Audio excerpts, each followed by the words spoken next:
Everyone, स्वागत है आप सभी लोगों का हमारे यूट्यूब चैनल पर।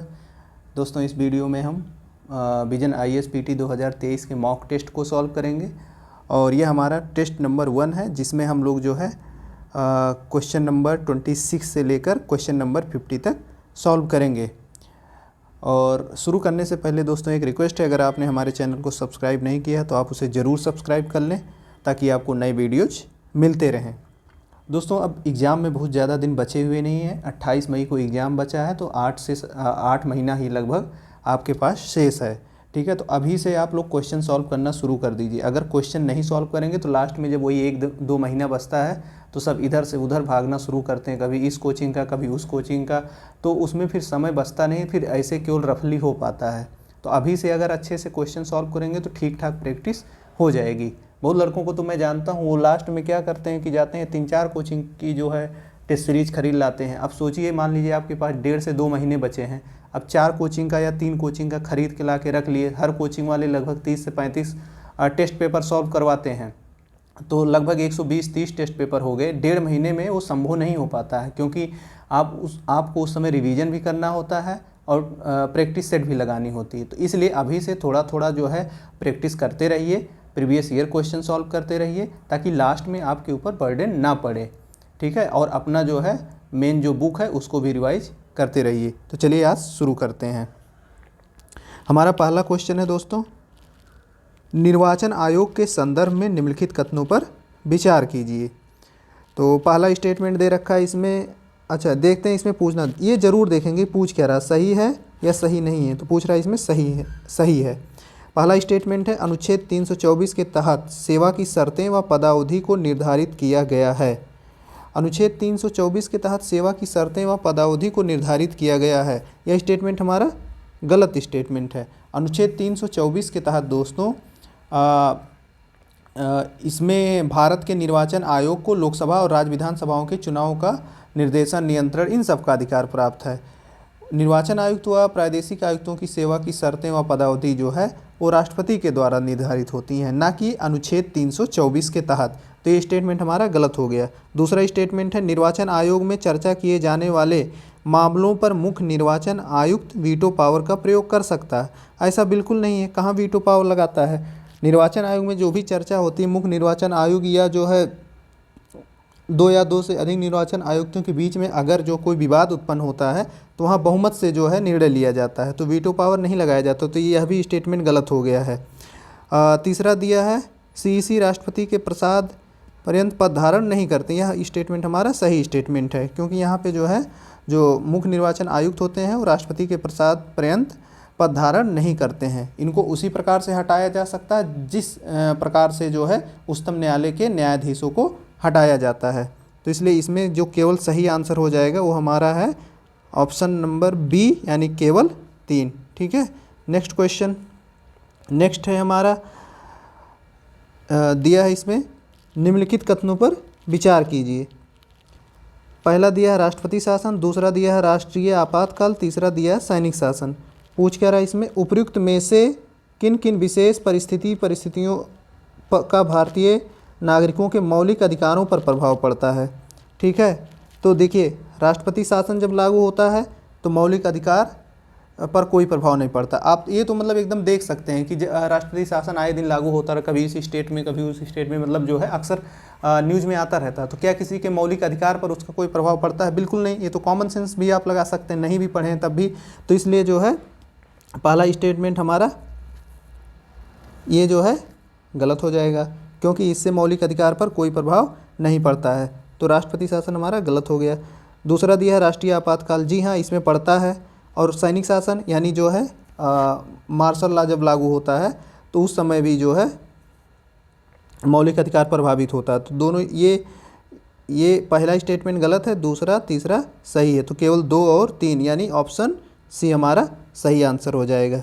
नेक्स्ट, निम्नलिखित में से कौन से निदेशक सिद्धांत 42वें संविधान संशोधन द्वारा जोड़े गए थे? ठीक है, एक एक करके आइए देख लेते हैं। पूछ रहा कौन सा सही है। पहला स्टेटमेंट दिया, बच्चों के स्वस्थ विकास के लिए अवसर सुरक्षित करना। बच्चों के स्वस्थ विकास के लिए अवसर सुरक्षित करना, तो ये 42वां संविधान संशोधन में जोड़ा गया था। आइए और देख लेते हैं कि 42वां संविधान संशोधन में और क्या क्या जोड़ा गया था। दूसरा दिया है समान न्याय को बढ़ावा देना और गरीबों को निःशुल्क विधिक सहायता प्रदान करना। यह भी जो है 42वां संविधान संशोधन में जोड़ा गया था। तो ये भी स्टेटमेंट सही है और दूसरा भी सही है। तीसरा क्या, आय प्रतिष्ठा सुविधाओं और अवसरों में असमानताओं को कम करना। तो यह दोस्तों 42वां संविधान संशोधन में नहीं जोड़ा गया था, यह 44वां संविधान संशोधन में जोड़ा गया था। तो केवल 42वां पूछा है तो ये गलत हो जाएगा। और चौथा दिया हिंदी भाषा के विकास को बढ़ावा देना।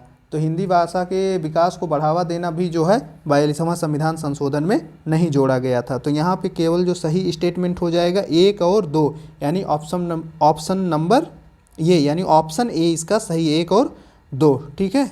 नेक्स्ट, निम्नलिखित में से कौन राष्ट्रपति के प्रसाद पर्यंत पद धारण नहीं करते हैं। क्वेश्चन दिया है राष्ट्रपति के प्रसाद पर्यंत पद धारण नहीं करते हैं, कौन लोग हैं। सही उत्तर हमको चुनना है। पहला दिया महान्यायवादी, दूसरा दिया है नियंत्रक एवं महालेखा परीक्षक यानी CAG। ठीक है। और संघ लोक सेवा आयोग के सदस्य कौन नहीं धारण करते हैं। तो संघ लोक सेवा आयोग के जो सदस्य होते हैं ये भी राष्ट्रपति के प्रसाद पर्यंत पद धारण नहीं करते हैं। जो हमारा CAG होता है वह भी जो है राष्ट्रपति के प्रसाद पर्यंत पद धारण नहीं करता है। मुख्य चुनाव आयुक्त अभी थोड़ी देर पहले बताए हैं वह भी नहीं करते हैं। तो ये हमारा स्टेटमेंट, और महान्यायवादी जो है यह करते हैं। ठीक है। तो ये 3 जो है नहीं करते हैं और यह करते हैं, इसलिए पहला स्टेटमेंट हमारा गलत हो गया, यानी 2, 3, 4 इसके जो है सही हो जाएंगे। 29 का ऑप्शन बी हमारा सही आंसर है। Next, question number 30। Question number 30 कह रहा है कि पद्म पुरस्कारों के संदर्भ में निम्नलिखित कथनों पर विचार कीजिए। पद्म पुरस्कार के संदर्भ में पहला स्टेटमेंट दिया है पद्म पुरस्कार प्राप्त व्यक्ति को पहले प्राप्त पुरस्कार के 5 वर्ष बाद ही उच्च पुरस्कार दिया जा सकता है। एकदम सही स्टेटमेंट है। ठीक है। अगर किसी को पद्म पुरस्कार प्राप्त व्यक्ति को पहले प्राप्त पुरस्कार के 5 वर्ष बाद ही उसे उच्च पुरस्कार दिया जा सकता है। पद्म पुरस्कार समिति की अध्यक्षता कैबिनेट सचिव करते हैं, यह भी सही आंसर है, सही स्टेटमेंट है। इस पुरस्कार की घोषणा से पूर्व प्राप्तकर्ता की लिखित सहमति लेने का प्रावधान है, यह स्टेटमेंट गलत है। लिखित सहमति लेने का प्रावधान नहीं, हाँ गृह मंत्रालय की तरफ से उनको एक कॉल किया जाता है कि आप जो है आपको यह पुरस्कार दिया जा रहा है कि आप लेने के इच्छुक हैं। अगर वो इनकार कर देते तो लिस्ट से उनका नाम हटा दिया जाता है। तो इसमें केवल और केवल 1 और 2 सही है। पद्म पुरस्कार की बात कर लेते हैं। तो इसकी शुरुआत जो है 1954 में भारत रत्न के साथ हुआ था और भारत रत्न के बाद भारत का यह सर्वोच्च नागरिक पुरस्कार माना जाता है। पद्म पुरस्कार में जो 3 श्रेणी के पुरस्कार आते हैं, एक होता है पद्म विभूषण, दूसरा होता है पद्म भूषण और तीसरा होता है पद्म श्री। ठीक है। चलिए आगे चलते हैं। हमारा नेक्स्ट क्वेश्चन है निम्नलिखित युग्मों पर विचार कीजिए। इसमें पूछ रहा है कि कौन से मतलब जो है सही सुमेलित हैं। तो पहला दिया है मूल अधिकार, मतलब ये दिया है मतलब यहाँ पे संवैधानिक प्रावधान और स्रोत देश, मतलब कहाँ ये जो जैसे मूल अधिकार कहाँ से लिया गया है। तो इसमें दिया है फ्रांस, तो ये तो गलत है, फ्रांस से नहीं लिया गया है, लिया गया है यह संयुक्त राज्य अमेरिका से। ठीक है। तो यह हमारा गलत हो गया। दूसरा राज्य की नीति निदेशक तत्व सिद्धांत, यह आयरलैंड से लिया गया, एकदम सही बात है। और तीसरा दिया है सरकार का कैबिनेट स्वरूप, तो कैबिनेट स्वरूप यह भी जो है ब्रिटेन से ही लिया गया है, यह भी एकदम सही है। तो 2 और 3 हमारे सही हैं। तो इसका सही जवाब जो हो जाएगा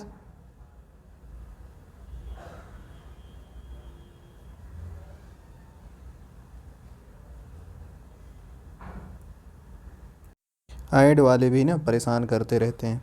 तो सही जवाब हो जाएगा हमारा 2 और 3। ठीक है। नेक्स्ट क्वेश्चन है हमारा राज्य निर्वाचन आयोग के संदर्भ में, राज्य निर्वाचन आयोग के संदर्भ में निम्नलिखित कथनों पर विचार कीजिए। पूछ रहा उपयुक्त कथनों में से कौन से सही हैं। पहला स्टेटमेंट दिया है इसे 73वें संविधान संशोधन के तहत पंचायतों के चुनावों के संचालन का अधिकार दिया गया, एकदम सही बात है। राज्य चुनाव आयोग में पंचायत सीटों के परिसीमन, आरक्षण और चक्रानुक्रम का कार्य निहित है। राज्य चुनाव आयोग में पंचायत सीटों के परिसीमन, आरक्षण और चक्रानुक्रम का कार्य जो है निहित है, यह भी एकदम सही बात है। राज्य चुनाव आयोग अपनी वार्षिक रिपोर्ट भारत के चुनाव आयोग और राज्यपाल को प्रस्तुत करता है। ऐसा कोई प्रावधान नहीं है। बात चल रही थी कि राज्यपाल को प्रस्तुत है, लेकिन अभी तक फिलहाल ऐसा कोई प्रावधान नहीं है, तो इसलिए यह जो है स्टेटमेंट गलत हो जाता है। पहला और दूसरा हमारा सही है, यानी ऑप्शन ए इसका सही हो जाएगा। नेक्स्ट क्वेश्चन है हमारा 33। इसमें दिया है आयोग या संस्था दिया हुआ है और पूछ रहा है यह किस मंत्रालय के अंतर्गत आता है, पूछ रहा है कौन सा सही है। तो पहला दिया है राष्ट्रीय अल्पसंख्यक आयोग और यह दिया है सामाजिक न्याय और अधिकारिता मंत्रालय। यह एकदम गलत स्टेटमेंट है क्योंकि यह आता है अल्पसंख्यक मंत्रालय के अंतर्गत। दूसरा दिया है राष्ट्रीय महिला आयोग, यह महिला एवं बाल विकास मंत्रालय के अंतर्गत आता है, सही है। तीसरा दिया है राष्ट्रीय अनुसूचित जनजाति आयोग, जनजातीय मामलों के मंत्रालय, यह भी एकदम सही है। तो 2 और 3 हमारा सही हो जाएगा, ऑप्शन सी। नेक्स्ट हमारा, ठीक है, ऐसे ही सॉल्व करते रहिए और व्याख्या जरूर पढ़िए। 34 वित्त आयोग के संदर्भ में निम्नलिखित कथनों पर विचार कीजिए। यह एक अर्धन्यायिक निकाय है, यह एक अर्धन्यायिक निकाय है, एकदम सही है। दूसरा दिया इसके सदस्य 5 वर्ष या 65 वर्ष की आयु तक पद धारण करते हैं, ऐसा बिल्कुल नहीं है भाई। तीसरा दिया इसके सदस्य पुनर्नियुक्ति हेतु पात्र होते हैं, एकदम सही है। तो 1 और 3 इसके सही हो जाएंगे, ऑप्शन सी। नेक्स्ट 35 हाल ही में एयरटेल पेमेंट बैंक को आरबीआई द्वारा अनुसूचित बैंक का दर्जा दिया गया, इस संदर्भ में निम्नलिखित कथनों पर विचार कीजिए, पूछ रहा सही हैं। पहला, प्रत्येक अनुसूचित बैंक समाशोधन गृह का सदस्य बनने के लिए पात्र है, सही है। भुगतान बैंक डेबिट और एटीएम कार्ड मुहैया करा सकते हैं, एकदम सही है। भुगतान बैंक की जमा सीमा प्रति व्यक्ति 100,000 यानी 1 लाख रुपये है, नहीं, सीमा प्रति जो है 2 लाख रुपये। तो यह स्टेटमेंट गलत हो जाता है, केवल 1 और 2, ऑप्शन ए इसका सही आंसर है। नेक्स्ट क्वेश्चन है हमारा, भारत संविधान का उपयोग उस मूल ढांचे के रूप में करता है जिसके भीतर सरकार संचालित होती है, निम्नलिखित में से कौन सा इसका कारण नहीं है। पहला दिया है न्यायपालिका और राजनीतिक प्रथाओं ने संविधान के कार्यान्वयन में लचीलापन दर्शाया है, तो यह तो है, एकदम सही है। दूसरा, संविधान का मूल ढांचा हमारे देश के अनुकूल है, बिल्कुल, जो इसका बेसिक स्ट्रक्चर है वो अपने देश के परिस्थितियों के अनुकूल ही है, तो यह भी हमारा सही है। तीसरा दिया संविधान निर्माता बहुत दूरदर्शी थे और उन्होंने अनेक परिस्थितियों के लिए समाधान प्रदान किया है, एकदम सही बात है।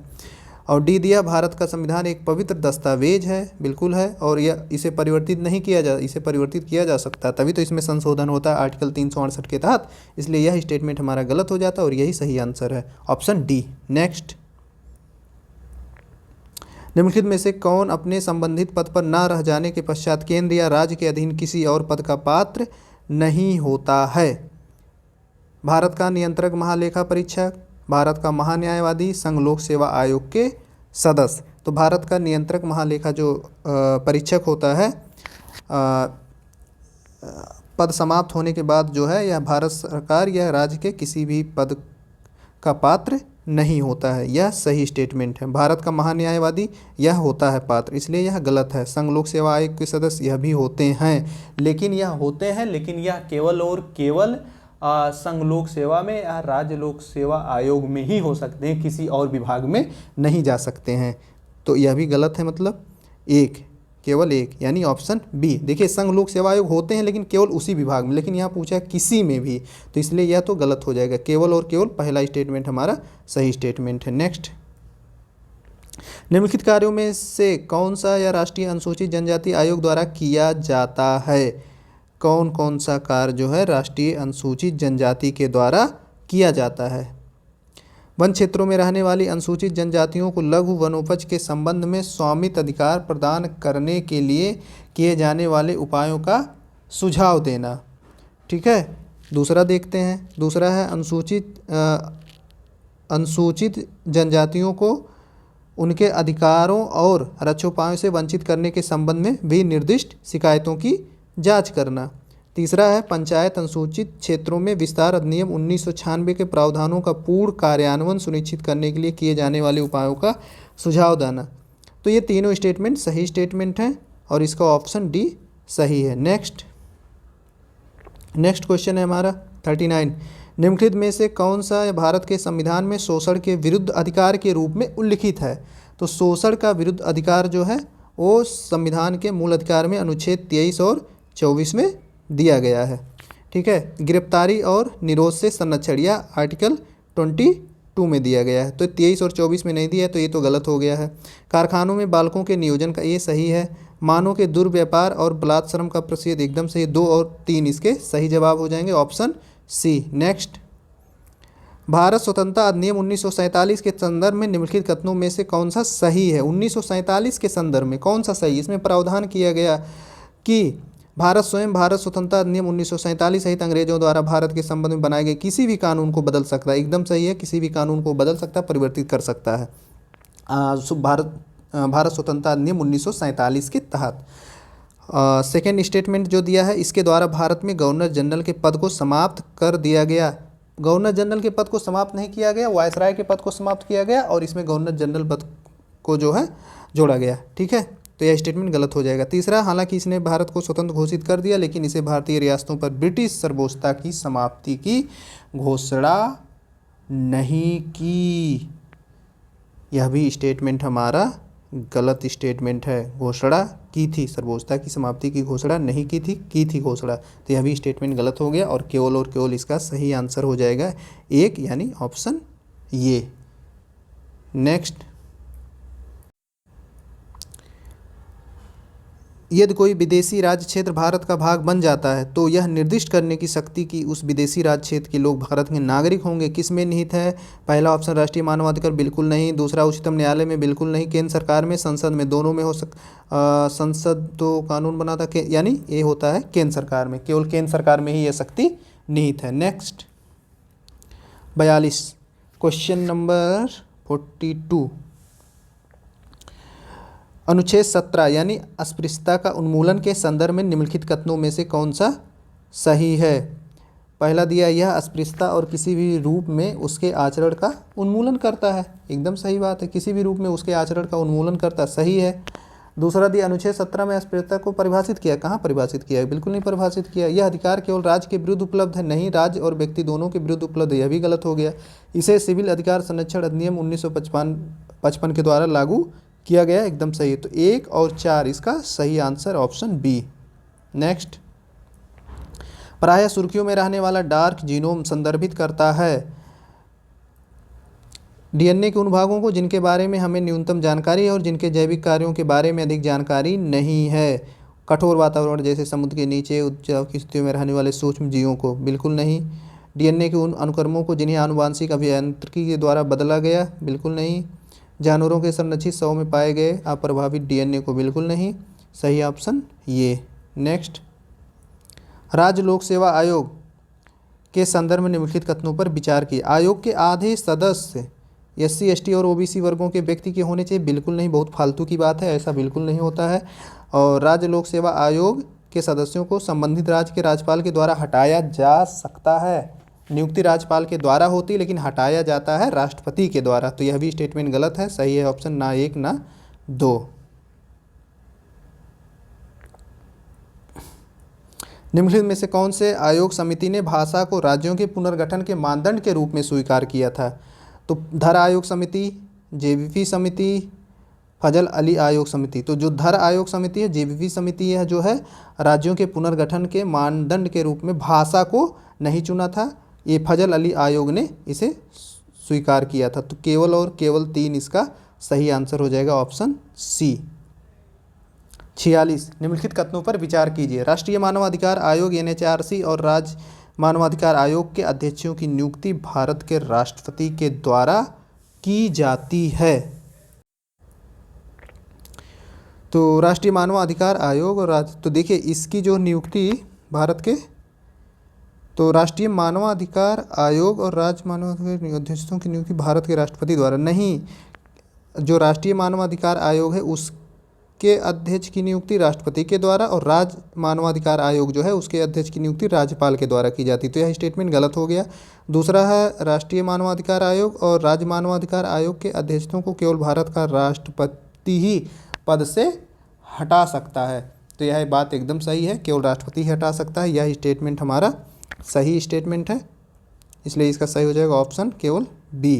47 हमारा, अनुच्छेद 26 के तहत धार्मिक कार्यों के प्रबंध की स्वतंत्रता का प्रयोग करने के लिए किसी धार्मिक संप्रदाय को निम्नलिखित में से कौन सी शर्तों को पूरा करना आवश्यक है?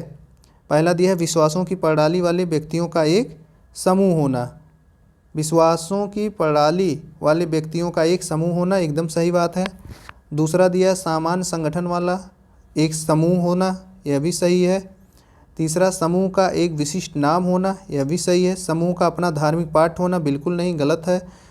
पांचवा अलग सिद्धांत का उपदेश देने वाला एक नेता होना, यह भी गलत है। तो केवल 1, 2, 3 ऑप्शन ये। नेक्स्ट, निम्नलिखित में से कौन सा भारत के संविधान के भाग के तहत मूल कर्तव्य हैं? 4 के तहत मूल कर्तव्य हैं। निम्नलिखित में से कौन से भारत के संविधान के तहत भाग 4A, दरअसल वो दिख नहीं रहा था ना क्लियर, भाग 4A के तहत मूल कर्तव्य हैं? पहला दिया है वैज्ञानिक दृष्टिकोण और मानववाद का विकास करना। उद्योगों के प्रबंधन में कर्मकारों की भागीदारी को प्रोत्साहित करना, यह तो नीति निदेशक का भाग है। और करों का भुगतान करना, मतदान करना। तो वैज्ञानिक दृष्टिकोण और मानववाद का विकास करना, यह एकदम सही बात है। उद्योगों के प्रबंधन में कर्मकारों की भागीदारी को प्रोत्साहित करना, यह जो है नीति निदेशक का सिद्धांत है। तो यह जो है हमारा गलत है, यह सही स्टेटमेंट नहीं है। 1 मिनट, हाँ ठीक है, दूसरा जो है गलत है। तीसरा है करों का भुगतान करना।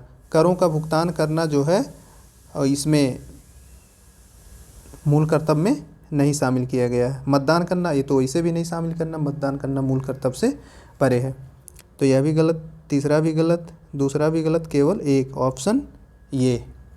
नेक्स्ट, निम्नलिखित में से कौन सा तत्व न्यायपालिका, देखिए थोड़ा मैं जल्दी कर रहा हूँ क्योंकि जो है इसमें केवल ऑप्शन बताना, व्याख्या मतलब आप उससे जो है इसमें फिर भी मैं एक्सप्लेन कर ही दे रहा हूँ जहाँ ज़रूरत हो रही, जो बहुत जहाँ पे ज़रूरत नहीं है वहाँ पे नहीं कर रहा हूँ, लेकिन जहाँ पे लग रहा है मुझे वहाँ पे कर दे रहा हूँ।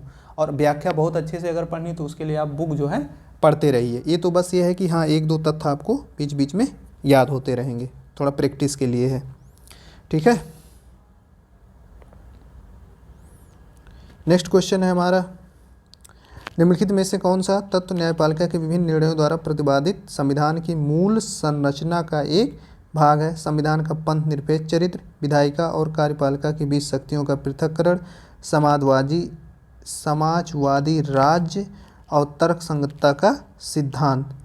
तो इसमें जो है संविधान का पंथ निरपेक्ष चरित्र सही है, विधायिका ये भी पृथक्करण, समाजवादी राज्य नहीं है, तर्कसंगतता का सिद्धांत, तर्कसंगतता का सिद्धांत यह भी सही है। तो 1, 2, 4 इसके हमारे ऑप्शन डी सही हो जाएगा, ठीक है। नेक्स्ट क्वेश्चन हमारा है, निम्नलिखित में से कौन सा यह हित समूहों और जन आंदोलनों दोनों के लिए समान है?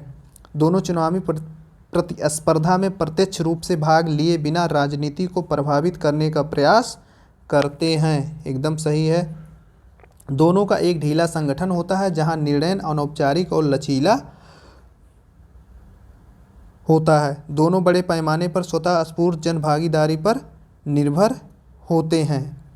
तो दोनों का एक ढीला संगठन होता है जहां निर्णय अनौपचारिक और लचीला होता है, ऐसा बिल्कुल नहीं है, ठीक है। दोनों बड़े पैमाने पर स्वतः स्फूर्त जन भागीदारी पर निर्भर होते हैं, जन भागीदारी पर निर्भर होते हैं। तो यह भी स्टेटमेंट हमारा गलत है, केवल और केवल 1 सही है 50 का ये, ठीक है। बस इसमें इतना ही। अगले वीडियो में हम लोग जो है 51 से लेके 75 तक सॉल्व करेंगे और फिर उसके बाद 76 से लेके 100 तक। तो इस तरह से एक पेपर कंप्लीट हो जाएगा। थोड़ा जल्दी कर रहे हैं ताकि कंप्लीट हो जाए पूरा बढ़िया से, और फिर जो है आप पुस्तक पढ़ते रहिए, उसी के साथ रिवाइज करते रहिए, ठीक है। चलिए मिलते हैं किसी नेक्स्ट वीडियो में।